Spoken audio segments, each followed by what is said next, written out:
Hi,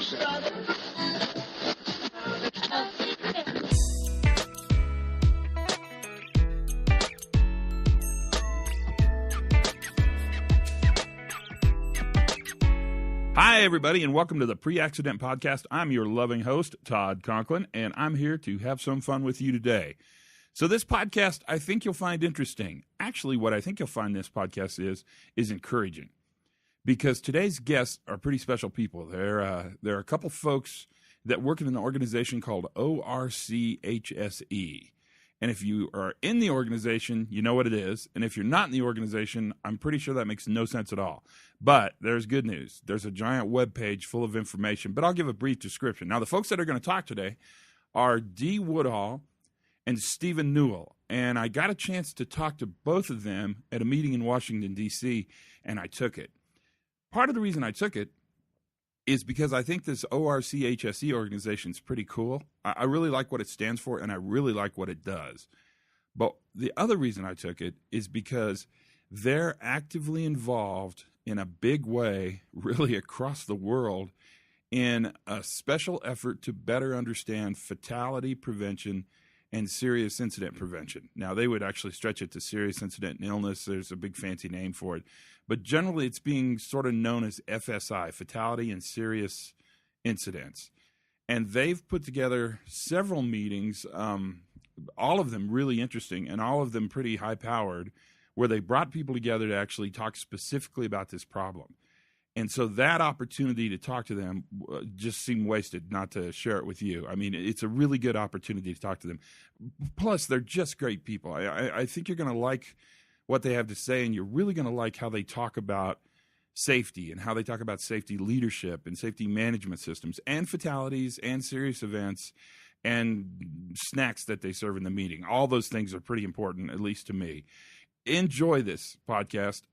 I hope that it leaves you thinking about what we can do next and encourage about the fact that a lot of people are out there really doing some heavy lifting, at least initially, and they're having lots and lots of opportunities to talk to big companies, small companies, organizations all around the world, but also government agencies and regulators.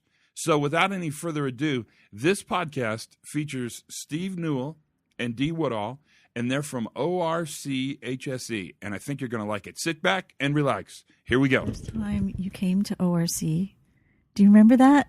I kind of do, yes. It was in the Ritz-Carlton, I think. Was it? I remember it was in the evening session, and it was way back when we were first starting to talk about processes and how human error might have an influence on safety and health, and how we should start thinking more about how human error is an issue with preventing serious injuries and fatalities.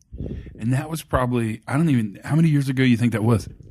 Oh, I think it was probably maybe even 8 years ago now. All I remember is you had beer and popcorn.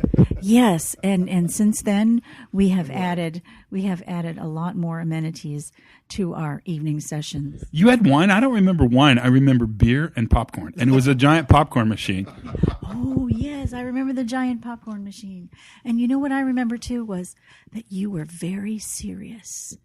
That you were not yourself. You were not the Todd I know today. Really? That is right. Really? That is right. You were very earnest in your belief about human error and human performance. Oh yeah. So in the early stages for me, I truly believed, when I started on this, I truly believed that if we could identify every single error precursor and fix it, we could remove error from the workplace. I totally believe that. I totally was convinced that was our answer. What? No.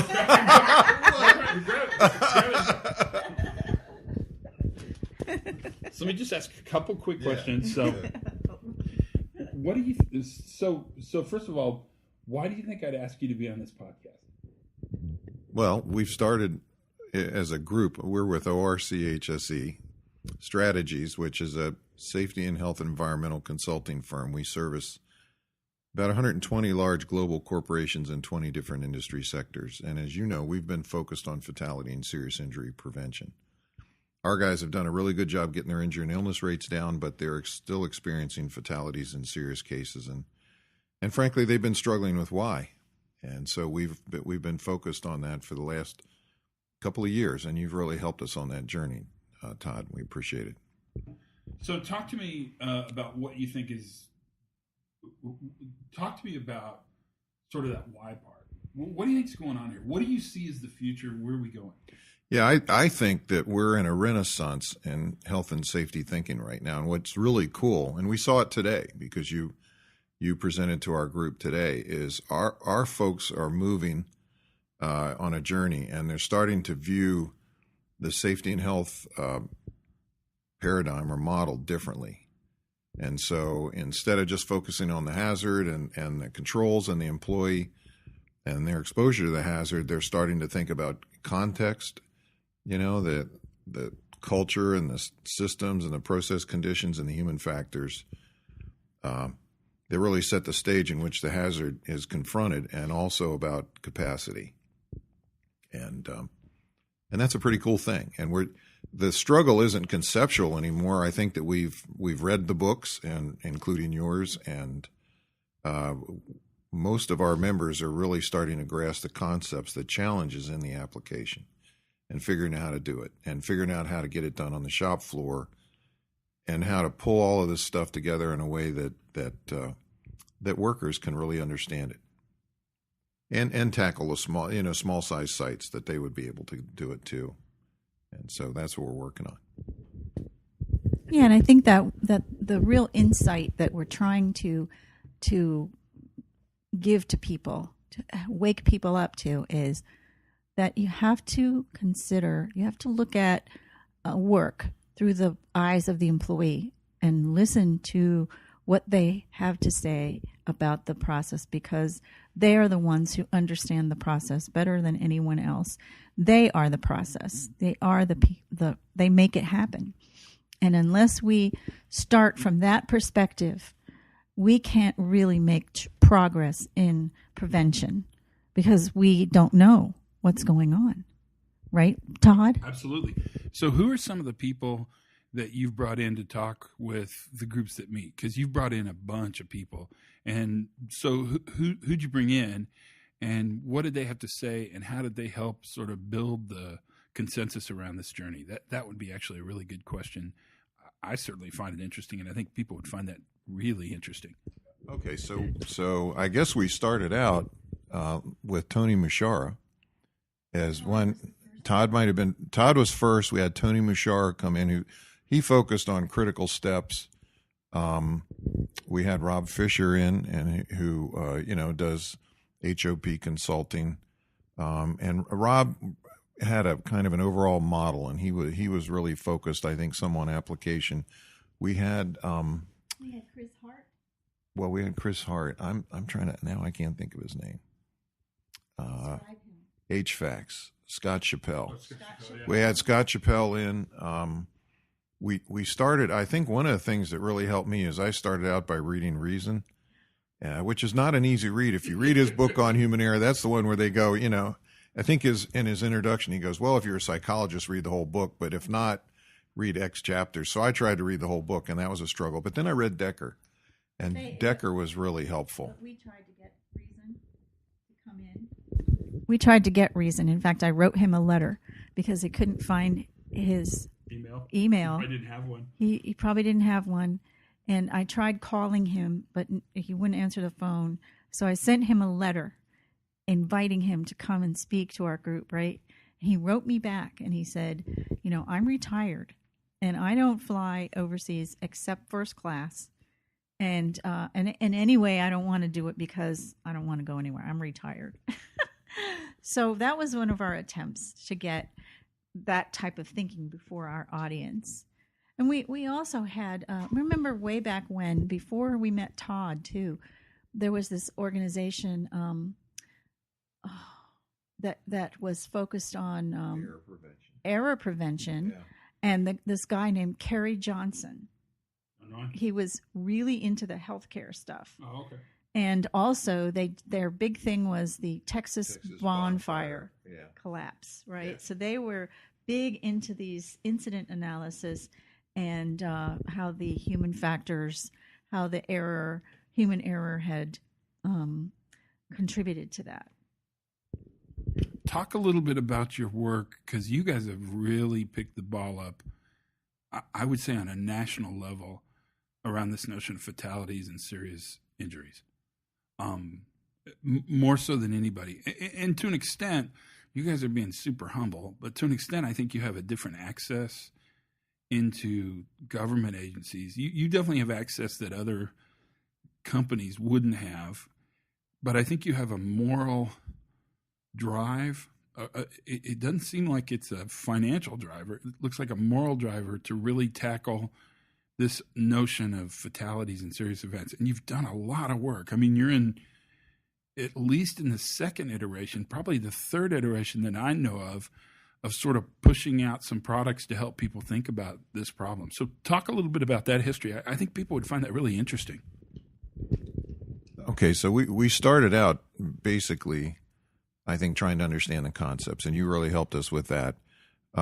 One of the challenges that we face, and that frankly is, as I've gotten older, more mature, is when we bring our members together. We do network meetings in addition to, we provide consulting to our members over the phone and do on-site visits and that type of thing. But in our network meetings, one of the things that's easy to do is really to tee up an expert to come in and spread the gospel in terms of conceptual issues.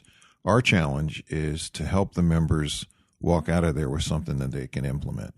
And so early on, we've had a task force on fatality, serious injury prevention. We've done, I think, Dee, that year we had 2 task forces. One was on alternative metrics, and I think we had 50 companies participating in that.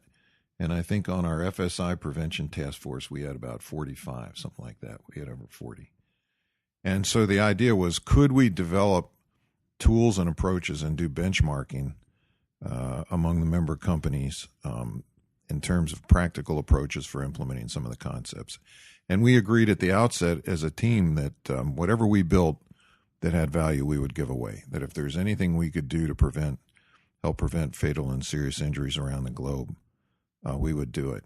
We did. It was kind of interesting. We started a dialogue way back when at one of our executive business issues forum meetings, and our EBIF is our highest level group. It's corporate vice presidents and directors with lead responsibility for worker health and safety. And we had a panel, and it was Dee and me and Fred Manuel and Jim Howe. Fred's an author who's written books and does a lot of writing for ASSC. I think Fred's now probably 90. Oh, he's 90. I think he just turned 90. So Young. Yeah, young man. And Jim Howe was the former deputy director for health and safety for the UAW, and a really good guy. And Jim is really the one who's the lead person on the Z10 management system. And so part of our presentation at that time was pillars of the safety and health profession that could be barriers to serious injury prevention. And we were really looking at it as why, if current approaches are insufficient or seem insufficient, why, and what are some of the problems? And we identified 5, I think.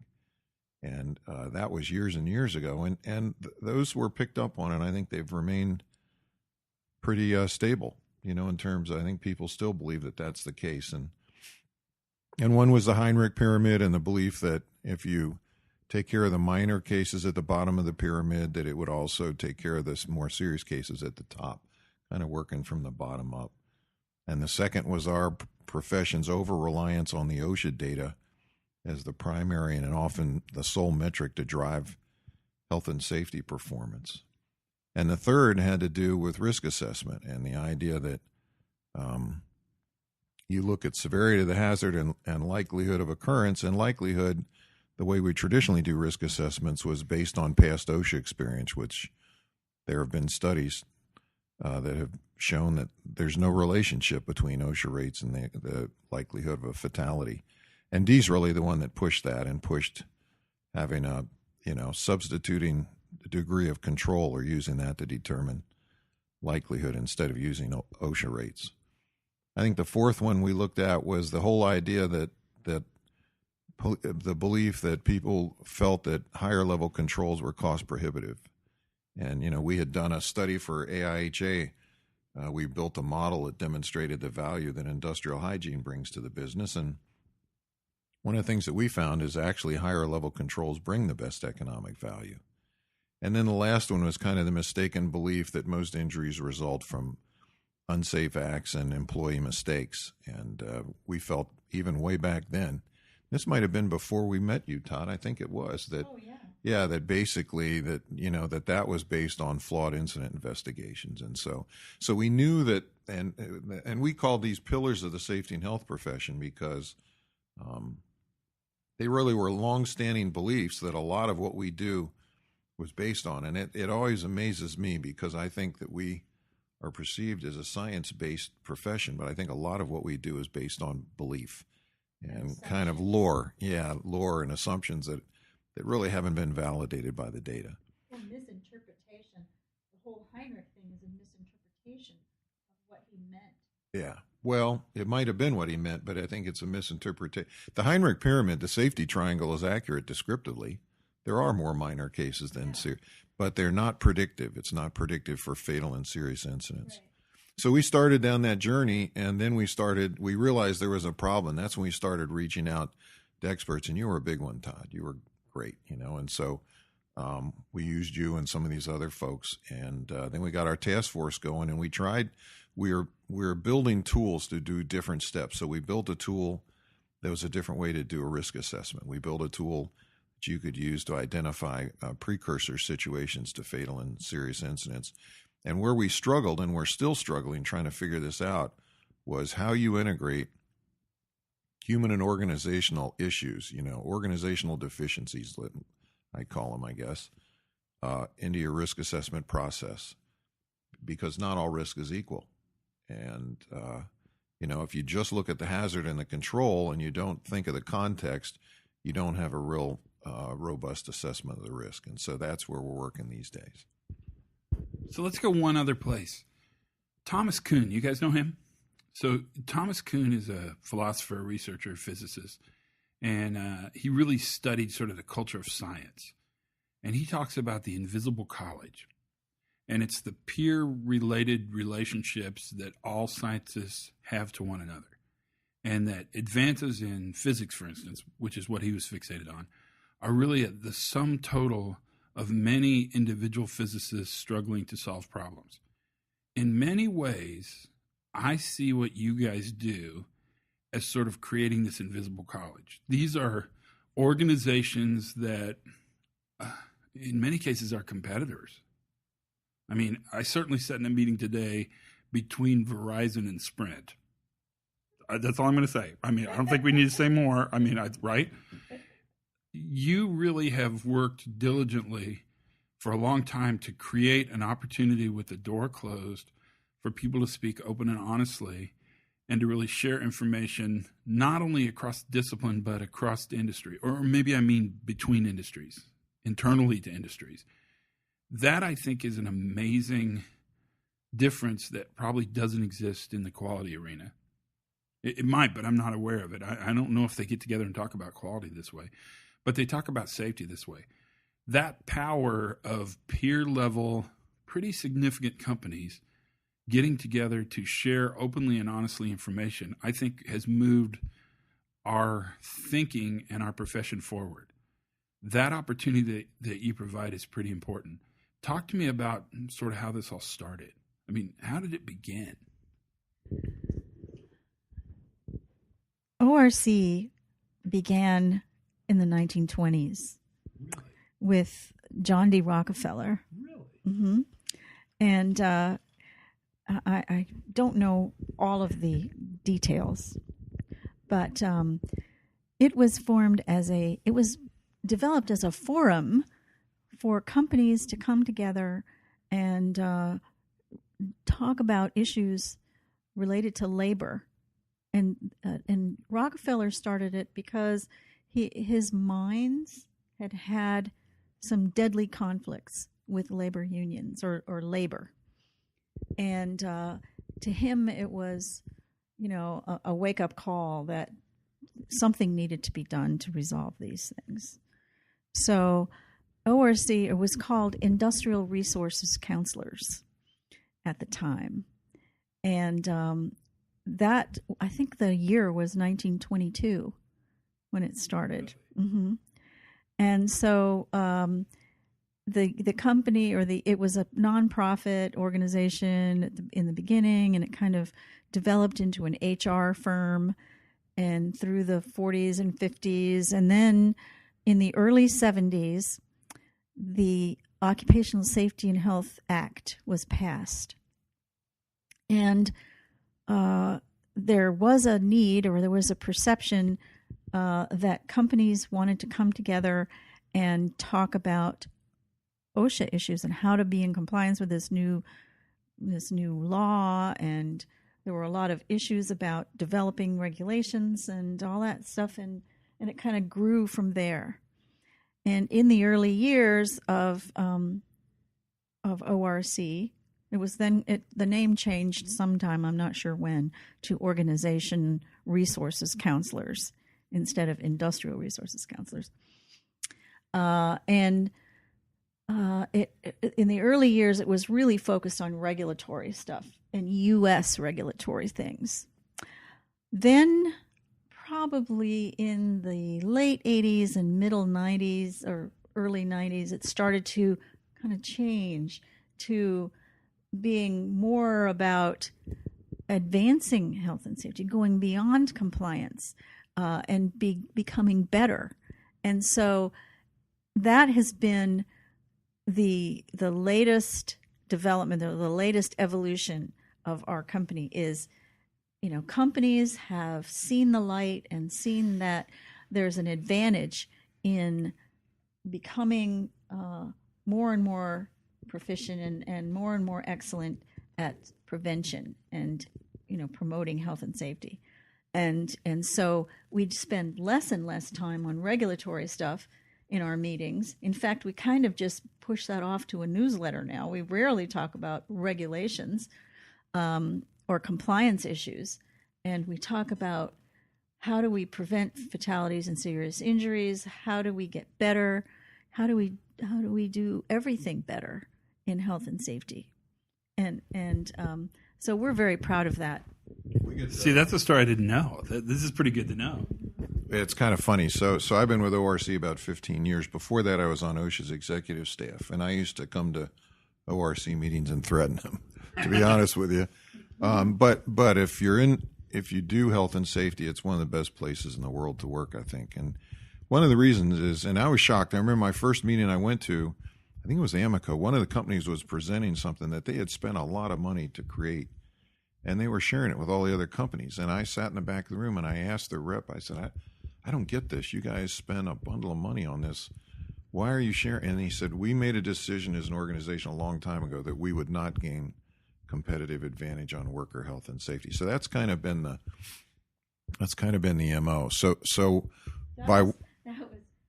That was bought by BP. I know, but that was Ed Purz, and so we get to see what I call we get to work with these companies not only collectively in meetings but individually. We get to know them individually, and we get to know a lot of them personally. And I get to see, and so does Dee. We get to see what I'd call pockets of brilliance, and it's that no company does everything right, but every company does something really, really well, and our job is to be out there and find that and then bring it out and get it shared. And that's kind of what we do. And the beauty of the fatality, serious injury prevention work is I think for everybody, it's more than a job, it's a cause. And, our guys are very, very involved in this. And when there is a serious incident in one of our companies, our guys take it personally. It's, they really do. And you can feel it. Yeah. And, it was amazing yesterday. No, the day before yesterday, we had, was it yesterday? Yesterday when we had Tom Kraus. Yeah. Well, he got up in front of the room and said to the folks, you are the best health and safety professionals in the world. This group is the best health and safety professionals in the world. And he said, there's no question in my mind about it. Because, these are the people who have have made tremendous accomplishments, in reducing injuries and illnesses in their big companies, worldwide companies. And it was just so, and he was so earnest about it. It just made me feel so good that we were doing the right things. One of the things too that's pretty cool is and I don't want to keep tooting our horn. I think that's a little tacky, but one of the things that's really neat too is we've morphed from being companies kind of circling the wagons and protecting themselves from compliance to understanding compliance to exceeding compliance to sharing stuff with each other. To now, I think our guys also realize that there's an obligation to do stuff for the greater good. And that's really what we were trying to do in Santa Fe, with a meeting we recently had there. And I think there's a strong sense of that now, too. So we've had David Michaels, who's the head of OSHA, reach out to us for help on fatality prevention. And we are going to help him. And we maintain an ongoing dialogue with John Howard, who's the head of NIOSH, and Chris Hart, head of the NTSB. And I think this is something that as a community we need to solve. I don't think that business is going to solve it without labor. I don't think labor is going to solve it without business. And I think the government is struggling. They're resource constrained and they're wedded to some of the old ways that really required rethinking. So it's a huge opportunity. If you're in this business with your heart and soul, and we are, there couldn't be a better time. I think it's it, you guys. I don't think it gets better than that. I really don't. That's as good as it gets. Thank you. You rocked it. You rocked it. Wow. What'd you think? I told you. I think the key word for this podcast is encouraging. Sorry I keep dragging you through all these mic things, but, we'll do it as best we can. I didn't want to haul a bunch of stuff to D.C., so I thought one mic, if we passed it around, would work pretty well. And, I'm okay with it. I'm pretty happy. Things are getting better. Technically, we're going to get sound. What matters in this podcast, though, is what they talked about. And you heard some amazing things. You heard them talk about the fact that high-level controls probably make the most financial sense and the research behind it. A lot of talk on the Heinrich pyramid. That's always really interesting. Lots of discussion around the fact that frequency is so seductive but so non-predictive. And those are the ideas that we struggle with. And those are important ideas for us to think about. I really found this one to be fun. This is a great podcast. And it's a great way to sort of introduce you to some leading thinkers that are often behind the scenes. And yet, in their behind-the-scenes role, I think they play a really important part of changing the world and have done so for a long time. That's the podcast. As always, subscribe, tell your friends. Let's see how many people we can get to listen to this thing. That might be fun. It's always a pleasure to spend time with you, and I can't wait for you to hear the next one. Lots of exciting things are coming down the pike.